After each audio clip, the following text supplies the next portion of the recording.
አምሮ ባህል ግን አንድ ያዳምጠኝ። አንቺ ምን እያደረግሽ ነው እዚህ? ምን ልታረጊ ነው የመጣሽው እዚህ? ኧረ ዳኒ ላውራው ነው የመጣው። ምን ማለት ነው? እዚህ ጋር ምን እያደረግሽ ነው?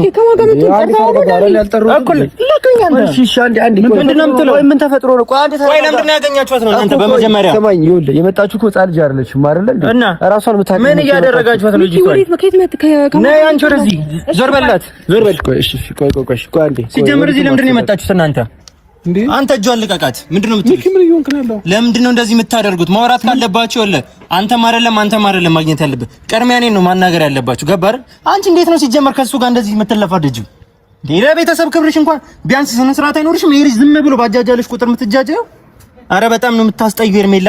እንደዚህ አልነበርሽም እኮ ሚኪ አንዴ እያወራናት እኮ ነው። ምንድነው እኮ አንዴ እያወራናት ያለ ነው። ሰማ ሚኪ አንዴ እኔ ጭራሽ አልደግሞ ምንድነው? እሺ ምንድነው የምትሰማኝ? ይኸውልህ ሚኪ አንዴ እኛ ልረጋጋና ልንገርህ። ይኸውልህ ምንም እንትነግረኛ አይደለም። ካወራ እዚህ ለምንድነው ሄርሜላን የጠራኸው? ሰማኝ፣ የተገናኙት ሰላም እንዴት ናችሁ? ሰላም አላችሁ? አይ ሁሉ ሰላም ሁሉ መልካም አለን። እግዚአብሔር የተመሰገነ ይሁን። የኔ ሾካኮች አላችሁ እና ያለው እግዚአብሔር የተመሰገነ ይሁን። ማሮቼ ተው የቪዲዮ ላይክ ያረጋችሁ ተው ቪዲዮ ላይክ አርጉ። ተው ቻናል የገደላችሁት ግን እኔ ምን አርጋችሁ ነው?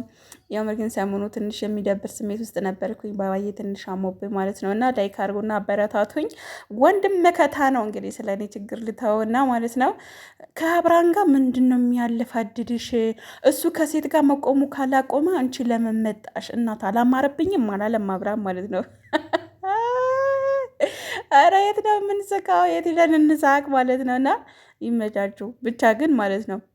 ሄርሜላ ክብር እያጣሽ ነው። ልክ እንደ ፍቅር የቡና ቁርስ ምናምን ብለሽ ያወጣሽላት ልክ እንደ ፍቅር ማለት ነው። አንቺም ዘስ የሚየሆንሽባት ነው። እና ምንድነው ነገሩ? አዎ ሚኪ በቃ ያዛቸው፣ ወይም የሆነ እስር ቤት አስገብተህ ወይም የሆነ ነገር አድርጋቸው። የምሬ ነው የምልህ ምድር አስመሳይ በአጠቃላይ ማለት ነው። ቢያንስ ግን ሴት ልጅ ላይ እንትን ማለት ያለባት ራሷ ክብሯን መጠበቅ ያለባት ብዬ የማምነው እና ወንድምም መከታ ነው። ወንድም መከታ እና ለመቼ ነው? ላይክ አርጉ ማሩ